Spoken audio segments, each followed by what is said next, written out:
오늘, 오늘 우리에게 주신 말씀은 유다서 1장 12절입니다. 그들은 기탄 없이 너희와 함께 먹으니 너희의 애찬에 안초요. 자기 몸만 기르는 목자요. 바람에 불려가는 물 없는 구름이요. 죽고 또 죽어 뿌리까지 뽑힌 열매 없는 가을 나무요. 우리 미리 한번 인사해 볼까요? 옆 사람 보면서 메리 크리스마스.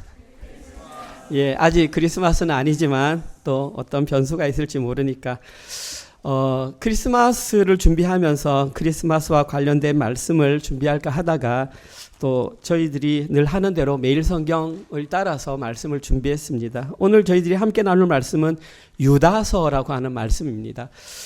유다서는 이번 주 저희들이 금요일, 토요일 이렇게 묵상을 했는데 잘 하셨겠지만 제가 한 번 더 확인하는 차원에서 유다서 말씀을 준비했습니다. 오늘 말씀을 통해서 하나님께서 저희 교회에 주시는 1년을 마무리하는 그런 귀한 말씀이 되길 소망합니다.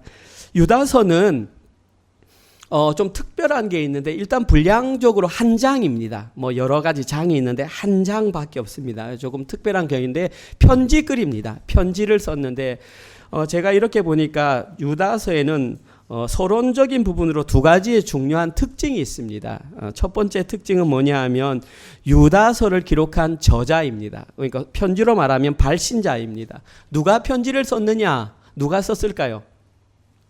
유다가 썼죠. 유다서니까 유다가 교회들에게 편지를 썼습니다. 그러면 중요한 건 이 유다가 누구냐 하는 것입니다. 성경에는 많은 유다가 있죠. 여러분들이 가장 머릿속에 먼저 떠오르는 유다가 누구입니까? 당연히 가룟 유다. 그런데 이 가룟 유다가 쓴 건 아닙니다. 이 유다는 예수님의 육신적인 동생, 예수님의 동생, 쉽게 말해서 아버지인 요셉과 어머니인 마리아 사이에 태어난 형제가 기록한 책이 유다서입니다. 오늘 보면 1절 한번 보여주십시오. 예수 그리스도의 종이요 야고보의 형제인 유다는 자기를 뭐라고 소개하냐 하면 예수 그리스도의 동생이요가 아니고 종이요. 그러면서 자기 형제가 야고보라고 밝힙니다. 저기 기록된 야고보가 우리가 알고 있는 야고보서를 기록한 그 야고보, 예수님의 동생입니다. 이 야고보는 초대교회에 이미 리더가 되었던 사람입니다. 그리고 유다는 그의 동생입니다. 참고로 확인하시면 마태복음 13장 55절에 보면 예수님의 4명의 동생이 나옵니다. 첫 번째 아들이 야고보, 두 번째 아들이 요셉, 세 번째 아들이 시몬, 네 번째 아들이 유다입니다. 이게 만약에 순서가 맞다면 야고보는 첫 번째 동생이고 유다는 막내 동생입니다. 여동생이 있었는지는 모르겠습니다. 일단 성경에는 4명의 형제가 나와 있고 그 중에 막내가 유다입니다. 오늘 본문에는 그 막내인 유다가 기록을 했었습니다. 오늘 본문의 두 번째 유다서의 특징은 기록 목적입니다. 그러면 왜 기록했을까요? 예수님의 육신적인 동생인 유다가 교회에 왜 기록했을까요? 3절입니다. 오늘 본문 3절에 정확하게 기록된 목적이 나와 있습니다. 사랑하는 자들아, 내가 편지를 쓰려고 하는 것이 일반으로 받은 구원에 관하여 내가 편지를 쓰려고 했다. 무슨 말이냐 하면 내가 육신적인 예수님의 동생이지만 내가 어떻게 예수님을 믿게 되었는지, 내가 받은 구원의 교리가 뭔지 너희들에게 알려주려고 편지를 쓰려고 했는데 간절하던 차에 귀에 뭐가 들리냐 하면 성도에게 단번에 주신 믿음의 도를 위하여 힘써 싸우라는 편지를 권하여야 할 필요성을 느꼈다. 무슨 말이냐 하면 그냥 내가 어떻게 예수 믿었는지 이 편지를 쓰려고 했는데 교회 안에 이상한 소리가 들립니다. 믿음의 도를 대적하는 자들이 나타났다는 것입니다. 그래서 내가 급하게 목적을 바꾸었다. 그래서 너희들이 힘써 싸워야 할 편지를 내가 기록하겠다. 따라서 오늘 본문에서 유다서를 기록한 목적은 여러분들이 예수님을 믿는 사람들이라면 힘써 싸워야 하는 그 이유를 밝히기 위해서 오늘 본문을 기록했다라는 것입니다. 여기서 우리가 한번 생각해 봐야 됩니다. 오늘 본문의 저자가 예수님의 동생이에요. 제가 한번 질문 드려보겠습니다. 만약에 여러분들이 남자라고 생각을 하고 예수님의 육신적인 동생이었다. 자, 그러면 예수님이 내가 메시아다, 내가 생명의 떡이다, 나를 먹는 자들은 다 영생할 것이다, 라고 말을 하면 그 말이 믿어지겠습니까? 안 믿어지겠습니까? 제 생각에는 안 믿어졌을 것 같아요. 왜냐하면 30년이라는 세월을 나와 함께 옆에서 치고받고 싸우면서 형님이 밥 먹는 거, 형님이 화장실 가는 거 다 봤는데 30살 딱 돼가지고 딱 내가 나타나가지고 내가 이 땅에 메시아로 왔다 그러면 형님이 왜 저러냐 갑자기. 그래서 주변 사람들, 형제를 포함해서 주변 사람들은 다 예수님을 미쳤다라고 표현을 했죠. 그런데 오늘 본문에서 유다는 어떠한 경로를 통해서든지 예수님을 믿게 된 거예요. 그러니까 내가 예수를 믿은 것을 알리고 싶은데 그 편지를 쓰고 싶은데 그것보다 더 급한 일이 있어. 교회를 위협하는 사람들이 나타났으니까 급하게 편지를 쓴 겁니다. 여러분들 이 사람들은 대적해 싸워야 됩니다. 그래서 오늘 본문에는 급하게 싸워야 할 대적자가 누구인지를 밝히고 있습니다. 오늘 본문은 두 부류의 대적자가 기록되어 있습니다. 어떤 대적들과 싸워야 하는지, 그리고 그 대적들은 지금 우리 교회에는 어떠한 형태로 들어와 있는지, 그리고 그들을 물리치기 위해서는 어떠한 신앙생활을 해야 하는지, 올 연말을 마무리하면서 올바른 신앙 가운데에 교회를 지킬 수 있는 그 방법을 오늘 한번 살펴보도록 하겠습니다. 오늘 본문 첫 번째 내용은 싸워야 할 첫 번째 대적입니다. 어떤 사람들을 대적해야 할지 유다의 눈에 들어왔던 첫 번째 대적이 누구냐 하면 오늘 본문 4절에서 7절에 기록되어 있습니다. 제가 천천히 읽어보겠습니다.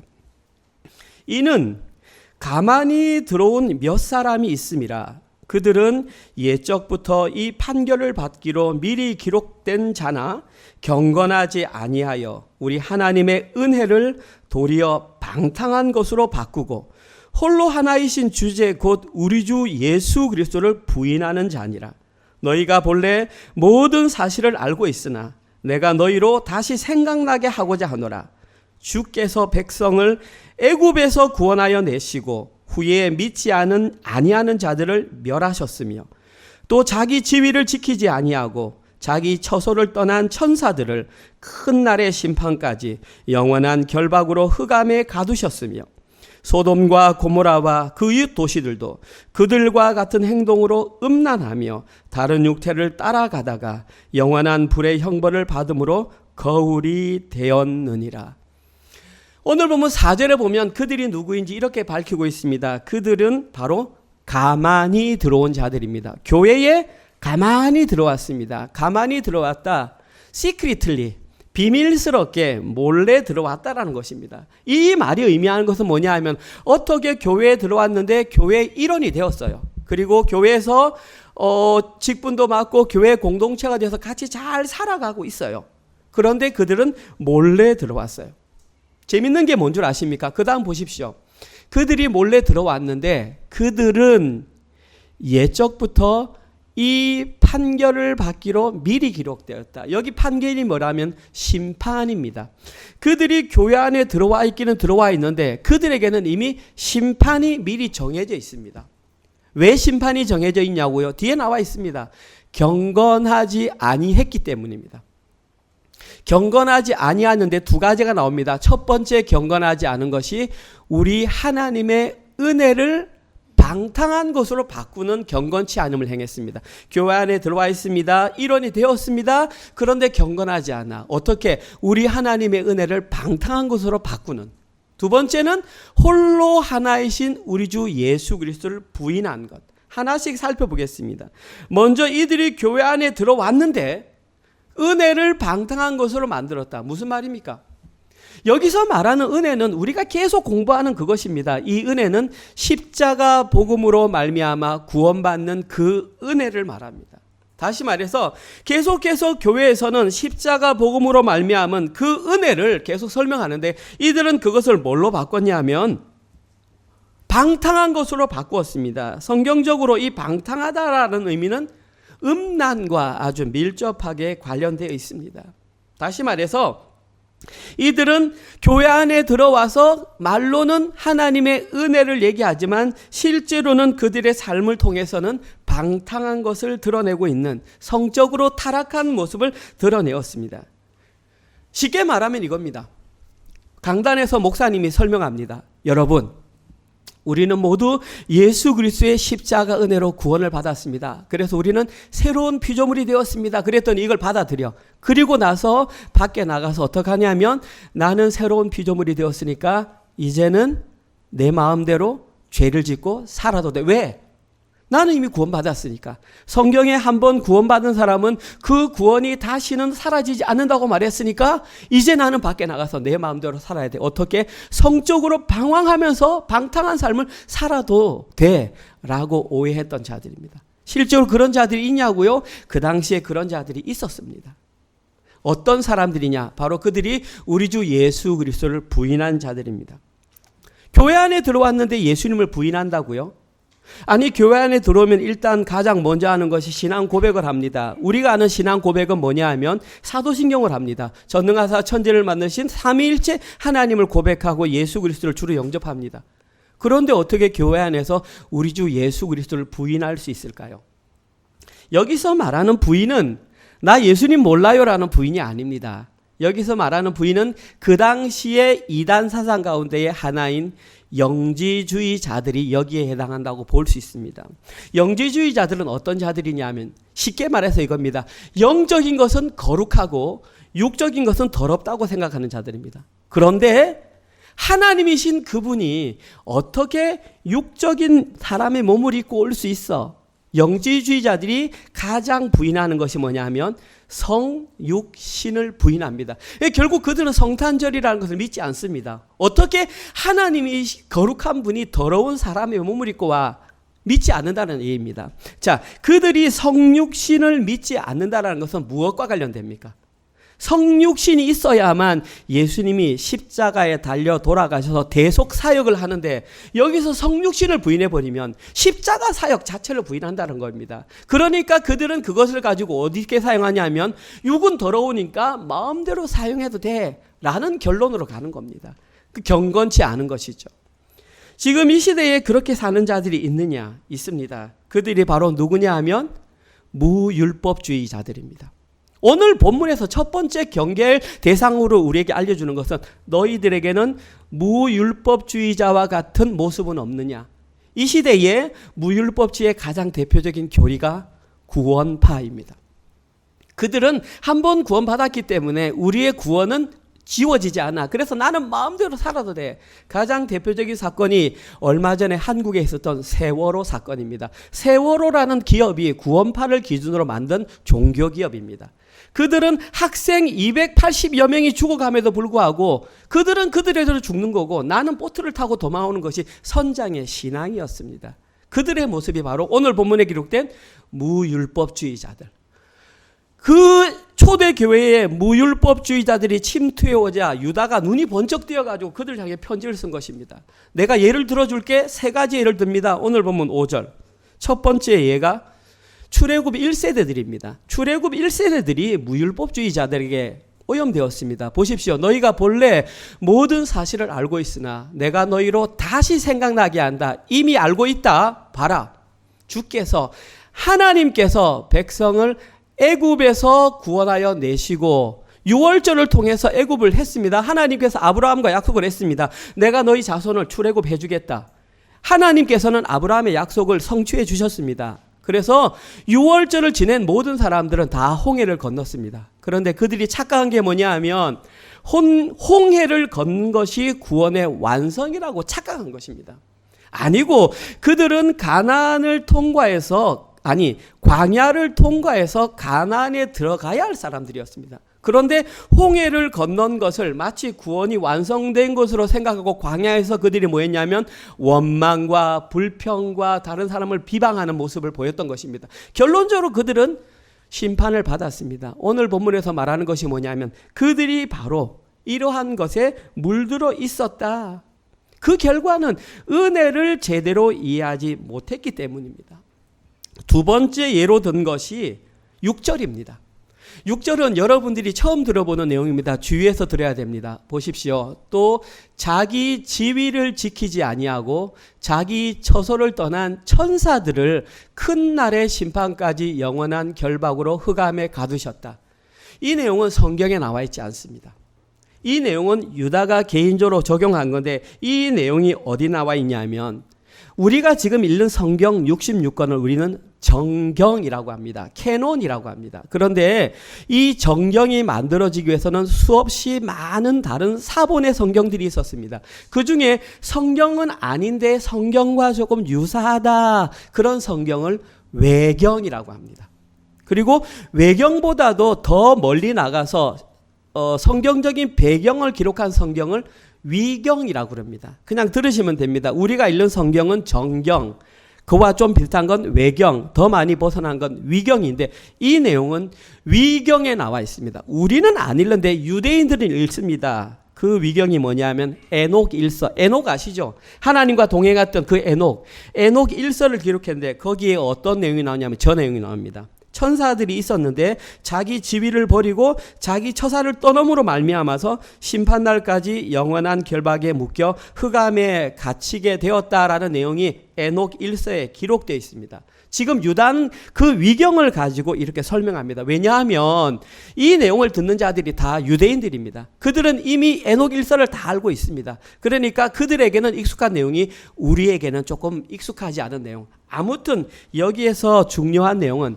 천사들이 자리를 떠남으로 말미암아 심판의 대상이 되었다. 은혜의 가치를 제대로 모르는 천사들조차 심판의 대상이 된다. 세 번째 내용은 우리가 잘 아는 내용입니다. 7절 소돔과 고모라 사람들이 멸망받은 내용입니다. 소돔과 고모라와 그 이웃 도시들도 그들과 같은 행동으로의 원어적인 의미는 그들과 똑같이 그들은 앞에 나오는 천사들, 자기의 자리를 떠났던 천사들과 같은 행동으로 음란하게 행해서 그들에게 어떤 형벌이 내려졌느냐. 창세기 19장 24절 25절 구약 성경 창세기 저희들이 너무나 잘 아는 내용입니다. 같이 한번 읽어볼까요? 시작. 여호와께서 하늘 곧 여호와께로부터 유황과 불을 소돔과 고모라에 비같이 내리사 그 성들과 온들과 성에 거주하는 모든 백성과 땅에 난 것을 다 엎어 멸하셨더라. 저희들이 너무 잘 알고 있는 소돔과 고모라 사건입니다. 그들이 행했던 것이 뭐냐면 자기의 자리를 이탈한 천사들과 같은 행동, 그들도 마찬가지로 했는데 어디에 빠졌느냐 하면 음란에 빠졌다. 특별히 어떤 음란? 저기에 나오는 다른 육체를 따라가다가, 다른 육체를 따른 게 뭘까요? 하나님께서는 남자와 여자를 만드시고 그런 성적인 느낌을 주셨는데 저들은 다른 육체를 따라가 남자가 남자를 여자가 여자를 하는 특별한 잘못된 동성애를 말합니다. 결국 소돔과 고모라에서 가장 흥행했던 죄악은 동성애입니다. 그들을 따라가다가 영원한 불의 형벌을 받음으로 여기에서 저희들은 명확하게 알 수 있습니다. 그들이 어떤 잘못으로 자기의 자리를 이탈하여 은혜의 가치를 정확히 알지 못함으로 왜 그랬을까요? 왜 그들은 하나님께서 원치 않는 동성애를 마음껏 행했을까요? 그들에게는 그럴 만한 주권이 있다고 생각한 것입니다. 자기 스스로 자기 인생의 왕이니까 내가 원하는 대로 살고 싶다라는 것입니다. 결국 은혜의 가치를 정확하게 모르면 자신이 왕되어 살아갈 수밖에 없다라는 것입니다. 그리고 이것이 온 세대의 거울이 되었다. 거울은 보고 깨닫는 것입니다. 쉽게 말해서 샘플, 본보기가 되었다라는 것입니다. 그와 같은 형태가 나타나면 그들이 어떤 잘못을 했는지 명확하게 알아라. 첫 번째 그들이 물들었던 것, 무율법주의적인 사상, 무율법주의자들입니다. 오늘 저희들이 첫 번째로 기억해야 될 것은 과연 우리 교회에는 아니면 나 자신에게는 이런 무율법주의적인 사상이 들어와 있지는 않는지 점검해 보라는 것입니다. 어떻게 점검하느냐? 은혜를 잘못 왜곡한다는 것입니다. 그리고 그 특징이 자기 자신을 벗어난다는 것입니다.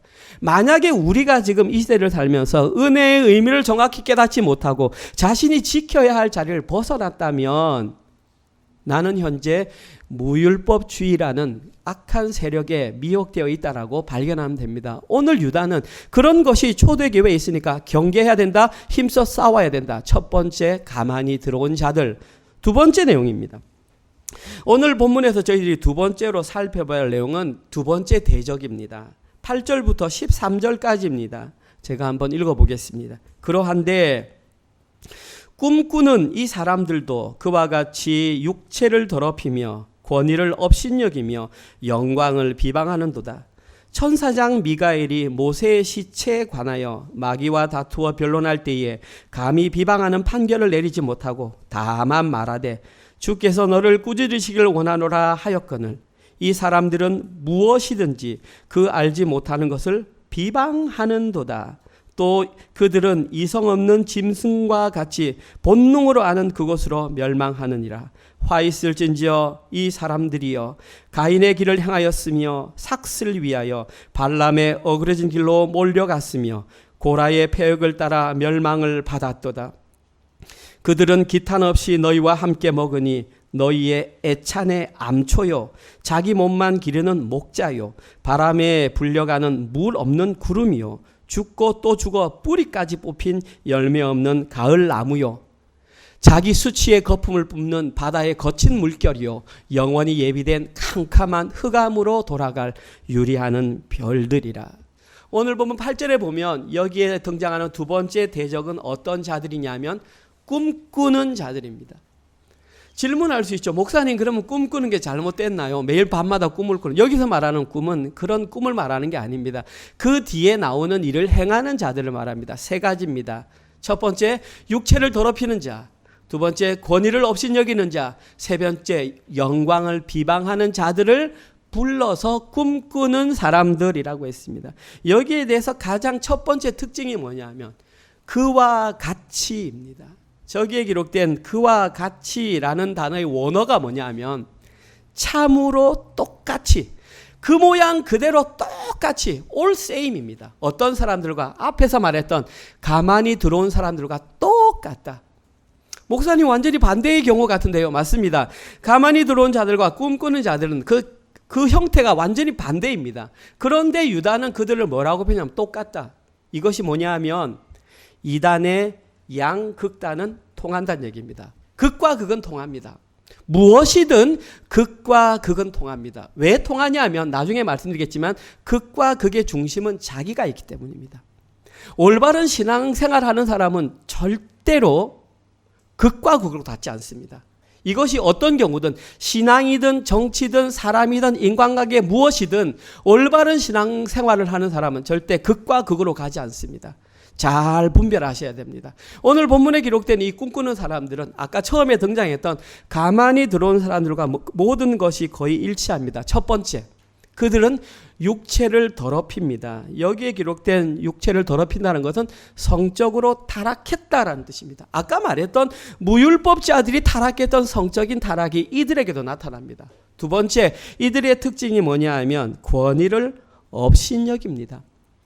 여기에서 말하는 업신여긴다라는 말은 규정을 무효화한다는 얘기입니다. 하나님께서 규정을 딱 줬는데 그 규정을 자기 뜻대로 무효화시켜버립니다.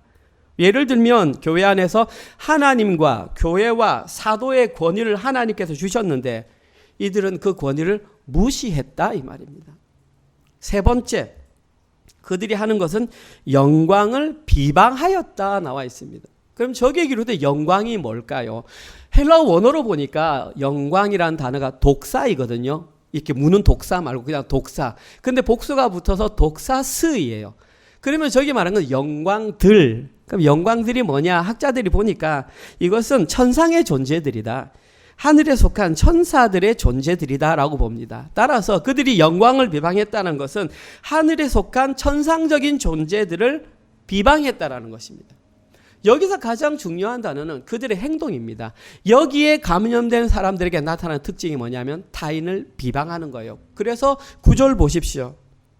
그들을 뭐라고 하냐면 뚝뚝뚝뚝 나오고 저기 감히 비방하는 판결을 내리지 못하고 천사장 미가엘은 비방하는 판결을 내리지 않았는데 이들은 감히 여기에 물든 사람들은 비방을 무기로 씁니다. 이 시대에 비방, 판단, 정죄를 무기로 쓰는 자들이 뭐냐 하면 율법주의자들입니다. 따라서 첫 번째 가만히 들어온 자들은 무율법주의자, 두 번째 들어온 자들은 율법주의자들이에요. 이들은 자기가 가진 지식이 전부라고 생각하고 눈에 보이면 다 비판하고 다 판단합니다. 그런데 재미있는 것은 나타나는 결과는 거의 흡사하다라는 것입니다.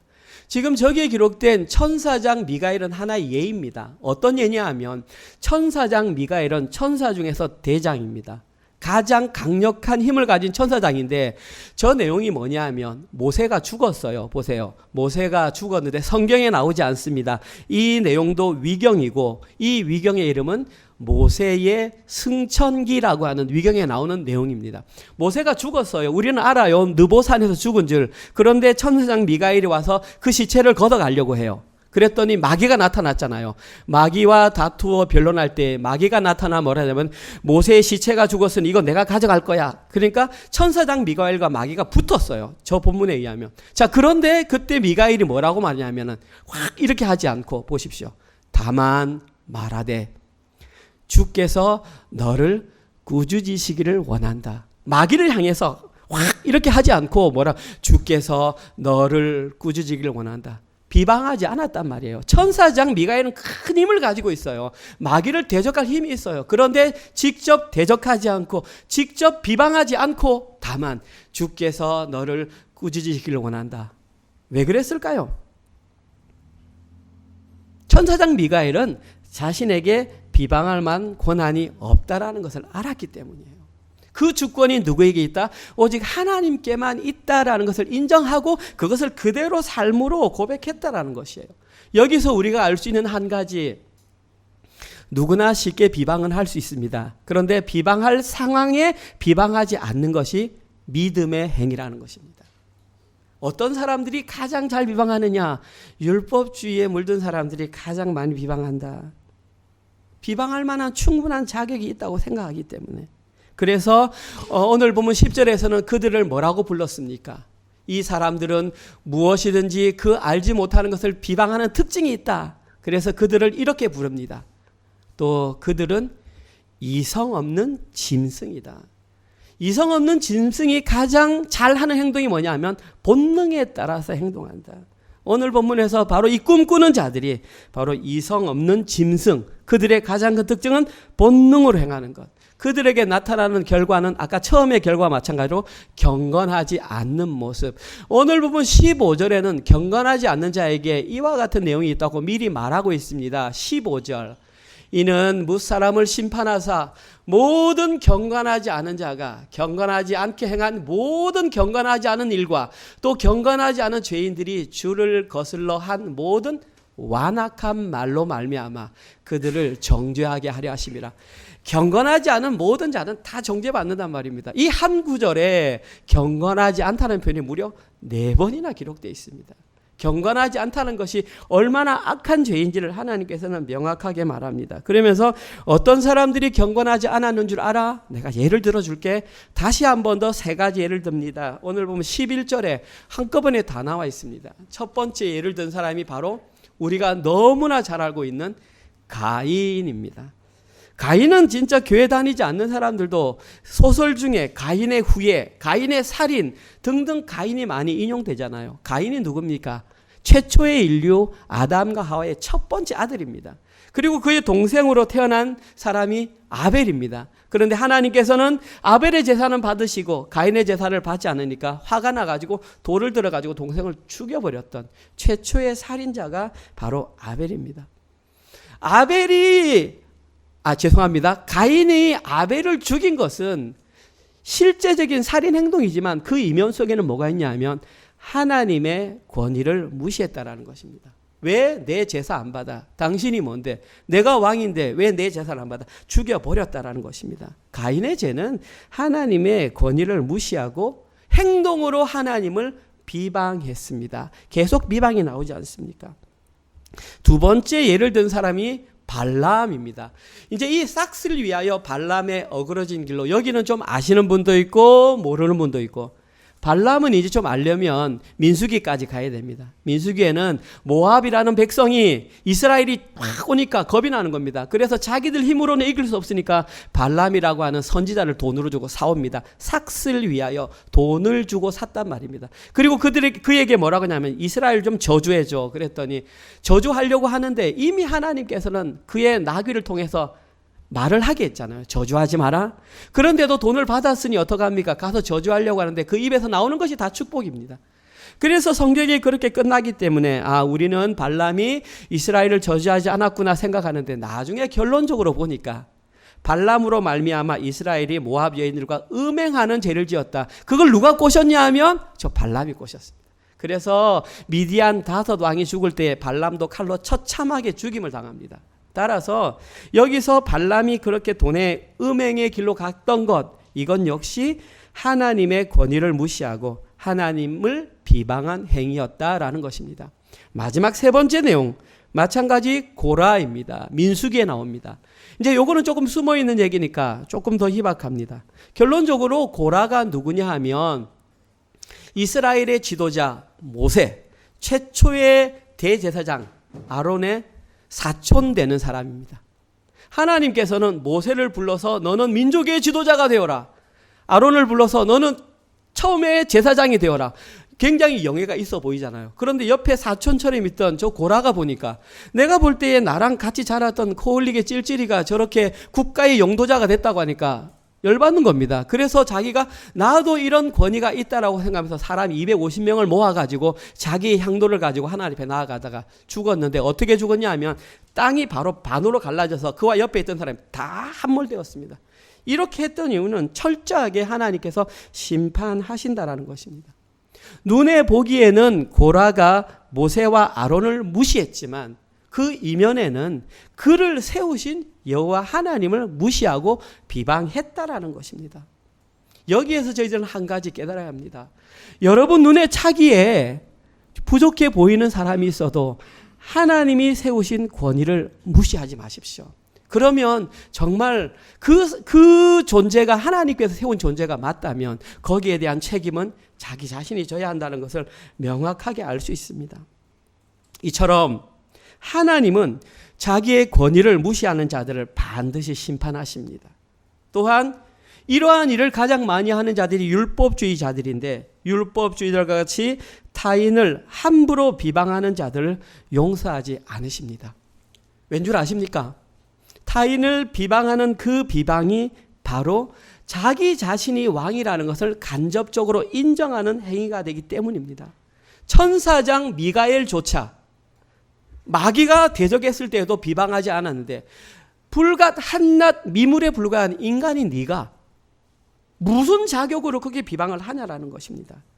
그래서 오늘 본문에는 스스로 왕이 되어서 다른 사람을 비방하는 자들을 여러 가지 예를 들어서 얘기합니다. 그 예가 오늘 보면 12절, 13절에 6가지로 나옵니다.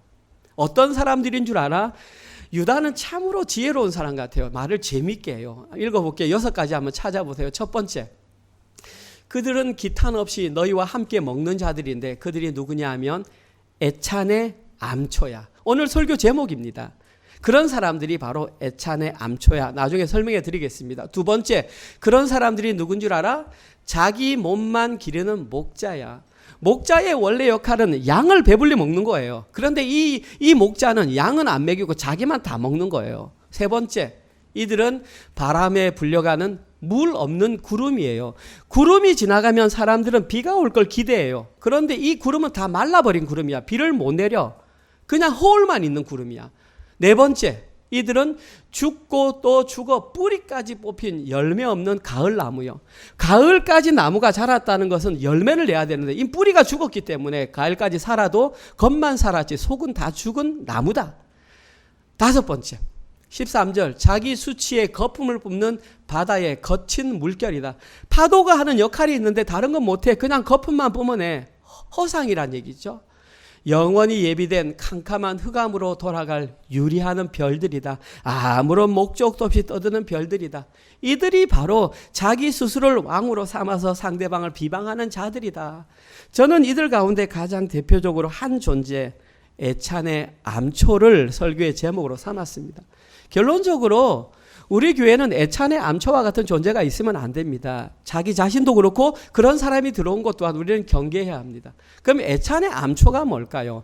여기에 먼저 기록된 애찬이라고 말하는 한글로 번역하면 사랑의 잔치입니다. 사랑의 잔치. 헬라어 원어는 아가페이스입니다. 이 아가페이스랑 아가파이스, 이것은 아가페라는 단어에서 나왔습니다. 사랑. 그런데 그 사랑의 잔치가 있는데 암초가 있다. 말 그대로 바다에 있는 암초입니다. 암초가 있으면 배가 못 지나갑니다. 장애물이 있습니다. 교회에 저런 사랑의 잔치를 나누는데 암초와 같은 사람이 있으면 장애물이 되어서 공동체의 걸림돌이 된다. 이런 의미로 사용하고 있습니다. 이들이 왜 애찬의 암초냐 하면 겉모양이나 입으로는 사랑을 얘기합니다. 교회는 하나 되어야 돼 라고 말을 합니다. 그런데 실제 삶에 있어서는 공동체의 하나됨을 파괴하는 역할을 하는 자들이 바로 애찬의 암초라는 것입니다. 그리고 이들이 이렇게 하는 이유는 단 한 가지입니다. 자기 이익 때문입니다. 내가 왕으로 있기 때문에. 잘 경계해야 됩니다. 저는 이 설교를 준비하면서 어떤 예화가 있을까 사실은 고민도 많이 하고 생각도 많이 했습니다. 그리고 이 말을 할까 지금 이 순간까지도 사실 좀 고민이 되긴 한데 그래도 좀 말씀을 드려보겠습니다. 저희 교회는 6년 이제 2월 8일이 되면 만 5년이 지나갑니다. 이제 6년째가 되는 교회입니다. 처음 교회를 설립했을 때 저희들은 하나로 장로교회에서 분리개척이라는 명목으로 교회가 되었습니다. 제가 이제 그 말을 듣고 교회 개척을 준비했고 여기 앉아 계신 거의 대부분의 사람들이 그 자리에서 동참하셔서 함께 교회를 개척했습니다. 겉으로 볼 때에는 윤 목사가 교회를 개척하면서 우리가 함께 동참함으로 교회가 형성된 것처럼 보이는데 실제로 그 이면에는 우리가 지체가 아니라 하나님께서 그 때가 되셔서 그 시기에 저라는 사람과 여러분을 통해서 이 땅 가운데 시드니 서부 지역의 세븐힐이라는 곳에 이런 교회가 필요했고 여기서 하나님께서는 그 계획에 따라서 교회를 세우셨다라는 것입니다. 신앙은 해석이거든요. 눈으로 볼 때에는 제가 앞에 말했던 것이 맞는 것처럼 보이는데 하나님의 뜻은 두 번째에 있다는 것입니다. 우리가 거기에 도구로 사용되었을지 모르지만 하나님께서는 그 시기에 그 일을 누군가를 통해서 하셔야 했는데 우리가 거기에 도구로 사용됐다는 것입니다. 따라서 우리는 이 교회와 관련해서 어떤 주권의식도 우리는 주장할 수 없다라는 것입니다. 이 교회의 주인은 오직 예수 그리스도가 머리가 된 교회이고 우리는 거기에 우리가 해야 될 역할들로 왔을 뿐입니다. 이것을 인정하지 않으면 잘못된 주인의식이 생겨가지고 주인 노릇한다는 것입니다. 그것이 교회의 애찬의 암초가 된다는 것입니다. 우리는 날마다 부인해야 됩니다. 하나님께서 하셨지 나는 여기에 대한 도구로 사용되었지. 따라서 어떤 존재가 언제 와도 그도 교회의 주인인 예수 그리스도의 몸과 지체가 되는 것이지 내가 먼저 왔기 때문에 이런 생각들이 바로 애찬의 암초가 된다는 것이죠. 거기서는 다 자기 주인의식, 잘못된 자기 주인의식에 의한 발로 된 결과라고 볼 수 있습니다. 그럴 때에 교회 안에서는 어떤 모습들을 나타낼 수 있겠지만 결과적으로 교회 밖에 나갔을 때는 믿지 않는 자들과 전혀 다른 형태로 살아간다면 그것은 하나님께서 원치 않는 신앙생활이라는 것이죠. 결국은 이런 형태로 살아가는 대부분의 사람들이 율법주의에 물든 자들입니다. 저는 사실은 우리 교회가 설립된 배경이 고신측이지 않습니까? 저도 고신측에서 나고 자랐기 때문에 앞에 말했던 무율법주의자에 대한 내용보다는 율법주의에 대한 경계심이 우리는 더 많아야 됩니다. 우리는 교회에서 이렇게 자라야 돼. 이런 형태로 배웠어. 이렇게 해서 그래서 교회 모습은 이러해야 돼. 라는 것이 우리 속에는 자신도 모르게 굉장히 많이 물들어 있습니다. 따라서 저희 교회는 여기에 대한 특별한 경계가 필요합니다. 날마다 십자가 은혜를 기억하며 그 십자가 은혜의 본질을 기억하지 못하면 저희들은 자신도 모르는 사이에 이쪽으로 끌려갈 가능성이 아주 높은 교회의 특성을 가지고 있습니다. 성경에서는 이러한 율법주의자들을 뭐라고 부르냐 하면 신학적으로 정의했을 때에 이들을 실천적 무신론자라고 부릅니다. 입으로는 믿는다라는데 실제 삶에서는 그런 믿음이 나타나지 않기 때문에 신학자들은 이들을 실천적 무신론자라고 부릅니다. 이들의 특징이 뭐냐 하면 교회에 머문 세월은 오래되었기 때문에 교회에서 쓰는 말, 교회에서 쓰는 용어, 교회에서 하는 질서 이런 것들은 굉장히 잘 압니다. 그런데 현실 밖에 나갔을 때는 세상 사람들과 구별됨 없이 삽니다. 그들이 그렇게 사니까 나도 그렇게 살고 그들이 욕 한 번 하니까 나도 욕 한 번 하고 그들이 비방하니까 나도 비방하고 오늘 본문은 그것은 병들었다는 겁니다. 그렇게 살면 안 된다는 것입니다. 그들이 비방할 때 비방하지 말라는 것입니다. 그것이 참된 새로운 피조물, 하나님을 제대로 믿는 사람, 성도는 그와 달라야 한다. 거기 물들어 있으면 안 된다. 오늘 보면은 저희들에게 그렇게 말하고 있습니다. 오늘 보면 16절은 저희들에게 마지막으로 이렇게 말합니다. 그들의 특징 한 가지 조심해. 16절입니다. 너의 모습을 한번 바라봐. 이 사람들은 이런 특징이 있어. 첫 번째, 원망을 잘해. 두 번째, 이들은 불만을 말해. 세 번째, 이들은 정욕대로 행해. 네 번째, 그들은 입으로 자랑을 말해. 그 이유가 뭔 줄 알아? 자기 이익에 손해되기 때문에 이익에 관련된 일만 말을 해. 여기에 비춰보면 됩니다. 나는 어떠한 자인가? 내가 진짜 새로운 피조물이라면 내 입을 통해서 원망을 하는가? 불만이 나오는가? 정욕대로 행하는가? 입으로 자랑을 하여 이익을 위하여 아첨하는가? 그렇지 않은지 날마다 자기 자신을 돌아보아야 한다.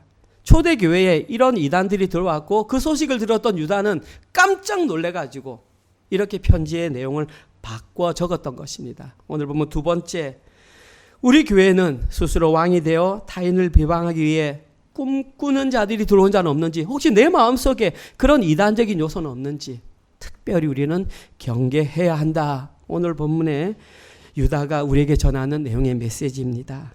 오늘 설교를 마무리하겠습니다.